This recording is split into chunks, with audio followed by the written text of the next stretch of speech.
बिस्मिल्लाहिर्रहमानिर्रहीम। अस्सलाम वालेकुम नाज़रीन, आप यूट्यूब और फेसबुक चैनल देख रहे हैं। मैं राना उसैर हूँ।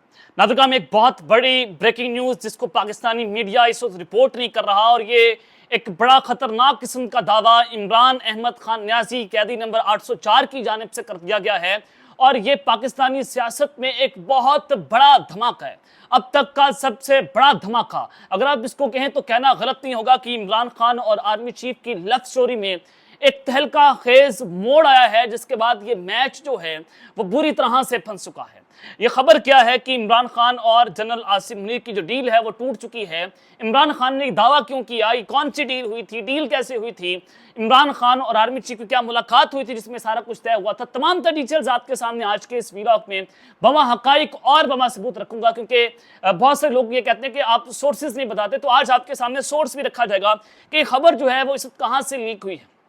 एक चीज तो ये, दूसरा जनाब जो खबर है कि नए इंतखाबात होंगे, एक बहुत बड़ा झटके पर झटका लगा है।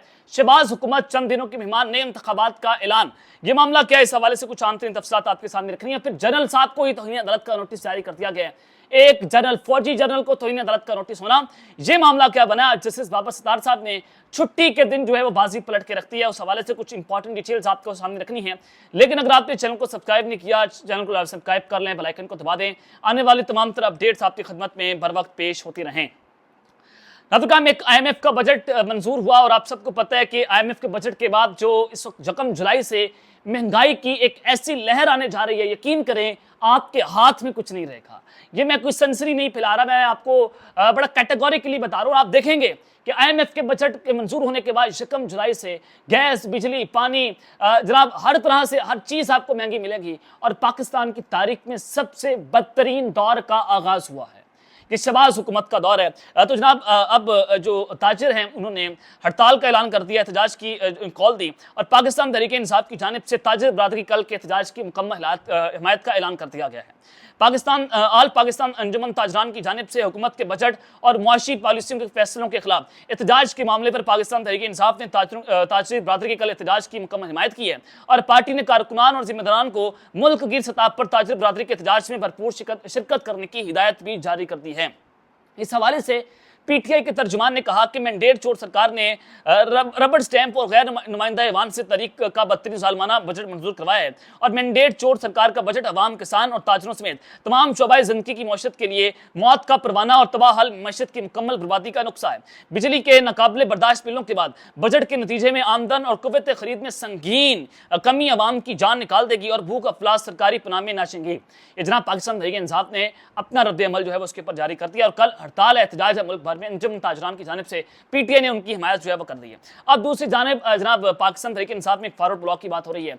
वो फॉरवर्ड ब्लॉक जो इमरान खान की रिहाई की बात कर रहा है, वो एक फॉरवर्ड ब्लॉक की बात हो रही है कि वो सामने आया है, जिसमें पाकिस्तान तहरीक इंसाफ की चोटी की सियासतदान है उनकी मौजूदगी उसमें पाई जा रही है। जनाब फवाद चौधरी साहब ने कहा कि पाकिस्तान तहरीक इंसाफ की मौजूदा क़यादत के होते हुए इमरान खान की रिहाई के इम्कान नजर नहीं आ रहे। कहते हैं कि बुरा वक्त खत्म हो गया है तो हमने बोलना शुरू कर दिया। मुश्किल वक्त इमरान खान और हमारे लिए तो खत्म नहीं हुआ। अपने एक बयान में उन्होंने कहा कि बाज़ लोग पेशावर से चलते हैं और लाहौर में जलसा करके चले जाते हैं। फवाद चौधरी का यह भी कहना था कि पाकिस्तान तहरीक इंसाफ की खातून रहनुमा यास्मीन राशिद एजाज चौधरी अभी भी जेलों में हैं, और उन पर अभी भी मुश्किल वक्त है। पार्टी की मौजूदा क़यादत इमरान खान की रिहाई के लिए वो माहौल नहीं बना सकी जिसकी ज़रूरत थी। बिल्कुल दुरुस्त बात उन्होंने की कि पार्टी की जो मौजूदा क़यादत है, जिन्होंने पार्टी को हाईजैक कर रही है, वो पार्टी के पुराने लोगों को वापस आने पर रास्ता रोक रहे हैं कि वो पुराने लोग वापस ना आए, उनके लिए जो है वो रुकावटें खड़ी की जाएं, और फिर ये लोग जो है इमरान खान को जेल में रखकर बाहर अपनी सियासतें चमका रहे हैं और बाहर अपनी पॉपुलैरिटी गेन कर रहे हैं कि इमरान खान के नाम को ज्यादा से ज्यादा जो है वो कैश किया जाए, जिसको फवाद चौधरी जो है वो खुलकर बेनकाब कर रहे हैं। उन्होंने कहा कि हामिद खान जैसे लोगों ने पाकिस्तान तहरीक इंसाफ को बर्बाद कर दिया था, जो आज मुकदमात का सामने आ रहे हैं। मैं यही असल PTI वाले हैं। ऑपरेशन अज़्म इस्तेकाम शुरू होने से पहले मुतनाज़ा हो गया था, और उन्होंने कहा कि ऑपरेशन के हवाले से हर कोई अपनी बात कर रहा है। हुकूमत अपनी मर्जी की तरमीम ला रही है, जजेस के तबादले की तरमीम से अदलिया का बेड़ा गर्क हो जाएगा। ये जनाब उन्होंने अपना इसके ऊपर जो है रद्द-ए-अमल दिया। फवाद चौधरी किसी हद तक जो बात दुरुस्त कर रहे हैं। तो जनाब अब असल जो खबर है कि एक जनरल साहब हैं, उनको तौहीन अदालत का नोटिस जो है वो जारी कर दिया है, जिसके बाद बाजी पलट की है, और छुट्टी के दिन ये फैसला जारी हुआ है जिसने इस वक्त तबले जंग बजा के रख दी है। ये मामला बना है इस्लामाबाद हाई कोर्ट ने साबिक चीफ जस्टिस साहब जो के बेटे हैं साकिब निसार के, नजम साकिब, उनकी और बुशरा वी की ऑडियो लीक जो है वो हुई थी, और उसके खिलाफ जो मामला चला इस्लामाबाद हाई कोर्ट के अंदर, तो उसमें तहरीरी हुक्मनामा जो है वो जारी कर दिया गया है। अब ये एक मामला था जनाब जस्टिस बाबर सत्तार साहब के पास। आप सबको पता है कि जस्टिस बाबर सत्तार आइन और कानून के साथ खड़े होने वाले जज हैं। बड़ी धमकियां दी गई, धौंस धमकियां इनको भी मिली हैं, लेकिन डट कर खड़े रहे और ऑन द रिकॉर्ड ये चीजें लेकर आए कि मुझे फलां शख्स जो है वो एग्जीक्यूटिव किस तरह से धमकियां दे रही है। तो उन्होंने जनाब चेयरमैन पीटीए, अब वो चेयरमैन पीटीए कौन है, वो जनाब major general retired Hafizur Rahman साहब हैं, उनको और उसके मेम्बरान को तो उन्हें अदालत की नोटिस जारी करके 6 हफ्तों में जवाब तलब कर लिया है। अब जो जनाब बेसिकली ऑडियो लीक हुई थी, पीटीए चेयरमैन की कोताही थी, बताया गया कि उन्होंने अदालत से झूठ बोला और उनका झूठ पकड़ा गया और अदालत से झूठ बोलने पर उनको तौहीन अदालत का नोटिस जारी कर दिया गया पीटीए के चेयरमैन उनके मेम्बरान को। और जनाब ये मामला जो है उन्होंने कहा कि जिसमें अदालत ने करार दिया कि शहरियों की किसी भी किस्म की सर्वेलेंस गैर कानूनी अमल है। और जस्टिस बाबर सत्तार ने ऑडियो लीक्स में जो तहरीरी हुक्मनामा जारी किया उसमें वो मजीद लिखते हैं कि रियासत की ज़ेर सरपरस्ती जो लॉफुल इंटरसेप्शन मैनेजमेंट सिस्टम है उनके जरिए 4 मिलियन यानी कि 40 लाख शहरियों की सर्वेलेंस की जिम्मेदारी वफाकी हुकूमत पर आयद होती है कि उनका गैर कानूनी तौर पर जो फोन कॉल है उनको टेप किया गया। वज़ीर आज़म और काबीना मेंबरान इस मैस सर्वेलेंस के इज्तिमाई और इंफरादी तौर पर जिम्मेदार हैं। चेयरमैन पीटीए को तौहीन अदालत का शौकत नोटिस जारी किया जाता है और पीटीए के मेंबरान को भी तौहीन अदालत के नोटिस जारी किए जाते हैं। चेयरमैन पीटीए और पीटीए मेंबरान 6 हफ्तों में तौहीन अदालत के नोटिस का जवाब भी जमा करवाएंगे। और फैसले में जो है उन्होंने कहा कि अदालत समझती है कि पीटीए ने बज़ाहिर अपनी रिपोर्ट में सर्वेलेंस सिस्टम से मुतालिक जो है वो गलत बयानी की है। अदालत उम्मीद करती है कि वज़ीर आज़म तमाम इंटेलिजेंस एजेंसियों से रिपोर्ट तलब करके मामला काबीना के सामने रखेंगे और वज़ीर आज़म लॉफुल मैनेजमेंट सिस्टम से मुतालिक 6 हफ्तों में अपनी रिपोर्ट जमा करवाने के पाबंद होंगे। वज़ीर आज़म बताएंगे कि क्या कानून और आइन के खिलाफ शहरियों की सर्वेलेंस जारी है। वज़ीर आज़म बताएं कि लॉफुल इंटरसेप्शन मैनेजमेंट सिस्टम की तनसीब और मैस सर्वेलेंस का जिम्मेदार कौन है। वज़ीर आज़म बताएं कि सर्वेलेंस सिस्टम का इंचार्ज कौन है जो शहरियों की प्राइवेसी को मुतासर कर रहा है। अब जनाब उन्होंने एजेंसीज को रगड़ के रख दिया है, वज़ीर आज़म को उसमें ले आए क्योंकि ISI जो है वो डायरेक्टली जो का DG होता है वो वज़ीर आज़म को रिपोर्ट करता है, तो जवाब जो है वज़ीर आज़म से भी तलब कर दिया गया है। तो ये सारी सूरत हाल है कि इस वक्त जस्टिस बाबर सत्तार साहब ने सबके छक्के छुड़वा कर रखती हैं। और फिर दूसरी जानिब जनाब आज बात कर लेते हैं कि इमरान खान और जनरल आसिम अली की जो डील है वो टूट गई।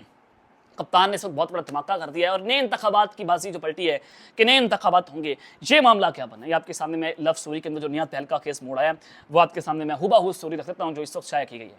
द इंटरसेप्ट जनाब की इदारा है और ये वो इदारा है जिसने ये दावा भी किया था, जिसने वो साइफर लीक कर दिया था जिस साइफर की इमरान खान बात कर रहे थे और उन्होंने बताया कि ये हमारे कुछ फौजी ज़राए हैं, इस्टेब्लिशमेंट के मिलिट्री इस्टेब्लिशमेंट के ज़राए हैं, उन्होंने ये साइफर हम तक पहुंचाया जो हम आपके सामने जो है वो लीक कर रहे हैं। इंटरसेप्ट ने साइफर बेसिकली लीक किया था जिसने इमरान खान की जो बातें थी उसके ऊपर मोहर लगा दी थी कि इमरान खान जो है वो काम से सच बोल रहे हैं। एक साइफर आया भी था और इसी वजह से इस्लामाबाद हाई कोर्ट के अंदर वो साइफर पेश भी नहीं किया गया और इमरान खान को जो गैर कानूनी तौर पर साइफर केस में सजा दी गई थी वो सजा न सिर्फ मुअत्तल हुई बल्कि इमरान खान को उस केस के अंदर बाइज्जत बरी कर दिया गया, वो केस ही उड़ गया था।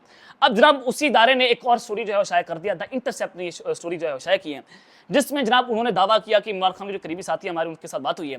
तो इमरान खान का बेसिकली दावा ये है कि उनकी और जनरल आसिम अली की एक डील हुई थी और वो डील थी कि वो सियासत के अंदर मुदाखलत नहीं करेंगे। वो जनाब उन्होंने कहा कि उसके बाद जो है वो आर्मी चीफ जो है उस डील से फिर गए थे कि वो सियासत के अंदर पॉलिटिकल इंटरफेरेंस या वो नहीं करेंगे, मुदाखलत नहीं करेंगे। तो बेसिकली इमरान खान ये दावा कर रहे हैं कि उनकी और आर्मी चीफ की ये डील हुई थी कि वो सियासत के अंदर नहीं आएंगे, वो अपना काम करेंगे, हम अपना काम करेंगे और वो डील जो है वो टूट गई है। और डील किस तरह तोड़ी है वो आर्मी चीफ साहब ने, ये दावा खान साहब की जानिब से किया गया या इल्ज़ाम आयद किया गया खान साहब की जानिब से, जिसकी जानिब अब देखते हैं कि दूसरी जानिब से क्या जवाब सामने आता है। ISPR के ऊपर क्या प्रेस रिलीज जारी करता है, लेकिन ज़ाहिर ISPR की एक मीटिंग भी हुई सहाफ़ियों के साथ ऑपरेशन अज़्म इस्तेकाम के हवाले से 3 घंटे की ब्रीफिंग, उसमें सहाफ़ियों ने बहुत सारे जो है वो सियासी क्वेश्चन भी पूछे। तो मैंने आपको रिपोर्ट किया था कि ISPR ने उसके ऊपर सियासी जवाब देने से इनकार कर दिया। उन्होंने वो किताबें रह के किसी भी सियासत का जवाब उन्होंने नहीं देना क्योंकि इस वक्त जो मामला है आप सबके सामने है कि अवाम का खामोशा और फिर बार बार प्रेस रिलीज होना, बार बार कोर्ट कमांडर्स के इजलास और फॉर्मेशन कमांडर्स कॉन्फ्रेंस, उसमें ज़ाहिर अवाम उस चीज़ को फिर हल्का लेना शुरू कर देती है कि आप बार बार 9 मई की बात कर रहे थे, बार बार इमरान खान को कुचलने की बात कर रहे थे, 2 साल से आप यही काम कर रहे हैं, अभी तक सारा कुछ नहीं हुआ। तो DG ISPR जो है वो सियासी बातों पर कुतराते रहे, जिसके बाद नजर आ रहा है कि वो अब सियासत के ऊपर बात जो है वो नहीं करेंगे। तो इमरान खान साहब ने एक दावा तो ये किया कि जनाब वो बात कर रहे हैं कि उनकी और आसिम अली साहब की डील हुई जिससे आसिम अली साहब जो है डील से फिर गए। दूसरा उन्होंने दावा किया जो 3 नवंबर 2022 को खान साहब के ऊपर जो हमला हुआ था वज़ीराबाद में, पहले उन्होंने उसका इल्ज़ाम जो है वो मेजर जनरल फैसल नसीर साहब, राना सनाउल्लाह, वज़ीर आज़म शहबाज शरीफ के ऊपर लगाया। अब जनाब जो इमरान खान साहब ने उस कत्ल का इल्ज़ाम भी जनरल आसिम अली के ऊपर लगा दिया है। हालांकि आर्मी चीफ, ये उस वक्त आर्मी चीफ साहब नहीं थे, 2022 में खैर ये हमला हुआ था, तो उस वक्त आर्मी चीफ जनरल बाजा साहब थे और वो वज़ीराबाद के बिल्कुल करीब थे उस वक्त जब इमरान खान के ऊपर हमला हुआ था। उनकी मौजूदगी वहाँ पर बताई गई थी। तो जनरल आसिम मुनीर साहब उस वक्त ना उनके पास कोई DJSI का होता था, ना उनके पास मिलिट्री इंटेलिजेंस का होता था, ना उनके पास जो है वो आर्मी चीफ का होता था। लेकिन उन्होंने कैसे खान साहब ने इल्ज़ाम आयद कर दिया वो उसके बारे में खुद ही बता सकते हैं। तो खान साहब ने कहा कि अगर मैं इजाज़त ना देता तो फिर जनरल आसिम मुनीर साहब जो है उनकी तैनाती सदर पाकिस्तान रोक देते। ये भी जनाब इमरान खान साहब ने बात की कि उनकी तैनाती जो है वो सदर पाकिस्तान जो है वो रोक देते और उनकी तैनाती ना होती तो ज़ाहिर है अगर वो ये समरी को वापस भिजवाते तो या समरी उनके पास पड़ी रहती तो 14 दिनों के बाद समरी ऑटोमेटिकली काबिल कबूल हो जाती। और जनरल आसिम साहब की खैर ये समरी जो है वो रोक नहीं सकते थे अगर आप देखें सारी सूरत हाल को। लेकिन खान साहब ने ये बात की है कि अगर मैं इजाज़त ना देता तो आर्मी चीफ ये जनरल आसिम साहब ना बनते। लेकिन मुल्क में ज़ाहिर है ना भी बनते तो मुल्क में क्योस पैदा हो जाता था कि इमरान खान साहब ने एक आर्मी चीफ के खिलाफ जो है वो एक बगावत कर दिया, जिस तरह से अभी इमरान खान के ऊपर जो है इल्ज़ाम इस किस्म के जो है वो लगाए जा रहे हैं। दूसरा ये तीसरा खान साहब ने कहा कि जो उनके ऊपर जुडिशियल कॉम्प्लेक्स में जो हमला हुआ था, जो असैसिनेशन प्लॉट किया गया था, वो जनाब वो भी जनरल आसिम साहब ने किया था। ये खान साहब ने तीसरा जो है वो इल्ज़ाम अपने द इंटरसेप्ट इदारा दावा कर रहा है कि उनके करीबी साथी बात करते हैं। खान साहब ने तीसरा इल्ज़ाम जनाब उनके ऊपर जो है वो लगा दिया है। अब ये जनाब एक नई जंग है कि खान साहब जो है पीछे नहीं हट रहे बल्कि पीछे हटने की बजाय वो 2 कदम आगे बढ़ गए हैं। इस मुल्क को ग्रैंड डायलॉग की जरूरत है। खान साहब जो है वो समझते हैं कि वो जितना इस्टेब्लिशमेंट के ऊपर दबाव डालेंगे उतना इस्टेब्लिशमेंट जो है वो दबती चली जाएगी। वो इनकी नब्ज़ों को जानते हैं कि खान साहब समझते हैं कि वो जितना दबाव डालते चले जाएंगे वो इतना अंडर प्रेशर चले जाएंगे इस्टेब्लिशमेंट कि वो खुद ऑटोमेटिकली खुद बात करेंगे कि आए खान साहब बैठकर बात करते हैं और मेरी टांग जो है ऊपर हो जाएगी। बेसिकली खान साहब की एक पॉलिसी है जिसके मुताबिक जो है वो जनाब वो काम कर रहे हैं। और तो फिर मौलाना फजल रहमान साहब ने जनाब ये मुतालबा कर दिया एक बार फिर से। उन्होंने जनाब मुल्क भर में नए इंतखाबात करवाने का मुतालबा कर दिया कि मुल्क भर में नए इंतखाबात करवाए जाए। वो बार बार बात कर रहे हैं कि ये अवामी इस्टेब्लिशमेंट अवामी पार्लियामेंट नहीं है, ये जनाब इस्टेब्लिशमेंट की असम्बली है। तो लिहाजा उन्होंने कहा कि ये धांधली ज़्यादा इलेक्शन है तो आम इंतखाबात होने चाहिए। PTI ANP मौलाना फजल रहमान साहब सबका एक ही मुतालबा है कि मुल्क भर में आम इंतखाबात होने चाहिए। ऊपर से अमेरिकी कांग्रेस में जो करारदाद मंजूर हुई उन्होंने ये साबित कर दिया कि मुल्क में धांधली हुई है और ये मैंडेट अवामी मैंडेट शुदा हुकूमत नहीं है और इस हुकूमत को कोई इंटरनेशनली भी कबूल करने को तैयार नहीं है। चाइना हो, अमेरिका हो, कोई भी हो, सऊदी अरब, हमारे ब्रदर इस्लामिक ममालिक भी शहबाज शरीफ को वज़ीर आज़म मानने को तैयार नहीं है। और इसी वजह से पीपल्स पार्टी बार बार बात कर रही है कि हमारे धक्के से जो है वो शहबाज शरीफ वज़ीर आज़म बने हुए हैं, अगर हम ये धक्का ना दें तो ये हुकूमत जो है वो नहीं चलेगी और उसका पहिया रुक जाएगा। तो पीपल्स पार्टी ये पैगाम जो है पहुंचा चुकी है कि हम कभी भी और किसी वक्त आपको घर भेज देंगे। तो इस पाकिस्तान मुस्लिम नवाज बेसिकली अगर आप उस सारे ओवरऑल सिनेरियो को देखें कि ज़ाहिर रियासत जो है आप उसको फंसा नहीं सकते। इमरान खान साहब ने रियासत को दबा तो जरूर लिया है, रियासत को अपने सामने घुटने टेकने पर मजबूर तो शायद जरूर कर दिया है, लेकिन रियासत अपनी जगह के ऊपर खड़ी रहेगी, इमरान खान भी अपनी जगह पर खड़े रहेंगे। इमरान खान का सियासी कद जो है वो KTU की पहाड़ियों से ऊपर चला गया है। मौलाना फजल रहमान साहब, नवाज शरीफ और शहबाज शरीफ सारे एक दूसरे के ऊपर भी खड़े हो जाए, जरदारी साहब ये जनाब मिलकर भी इमरान खान के सियासी कद के बराबर नहीं पहुंच सकते, इमरान खान के घुटनों के बराबर नहीं पहुंच सकते, टक्करों के बराबर नहीं पहुंच सकते। तो खान का मुकाबला क्या करेंगे? तो जनाब ये इस वक्त की सूरत हाल है कि नए इंतखाबात की बात हो रही है। अब लेट्स सी कि मामला किस जानिब जाता है। अब तक लेते ही अपना ख्याल रखिएगा और इस तरह अपने आज़मी खैर खयाल के बाद पाकिस्तान जिंदाबाद।